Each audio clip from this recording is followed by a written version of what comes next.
الاهم من سعر المتر في المطابخ الالمونتال العموله، الخامات اللي المطبخ بتاعك هيتنفذ بيها، والاهم من ده كمان سعر المتر بيكون شامل ايه وغير شامل ايه.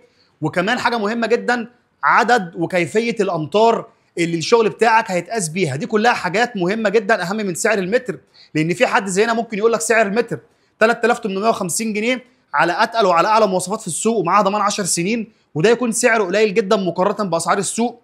ممكن حد تاني يقول لك سعر المتر 3000 جنيه ويكون سعره اغلى بكتير جدا جدا من اللي احنا بنتكلم عنه. على حسب هيقيس لك ازاي، وعلى حسب سعر المتر شامل ايه وغير شامل ايه، وعلى حسب عدد الامتار والخامات اللي بيتم التنفيذ بيها الشغل بتاعك. فتاخد بالك عشان دي معلومه مهمه جدا جدا. احنا حاليا دلوقتي سعر المتر عندنا 3850 جنيه على اتقل وعلى اعلى مواصفات في السوق. بنتكلم عن الالومنيا المحمله، وزن العود بيكون 2 كيلو 300 جرام، ما بنتكلمش عن الخفيفه اللي حمايه بتكون 2 مللي. لما نحط الاثنين جنب بعض الفرق يبان اهو.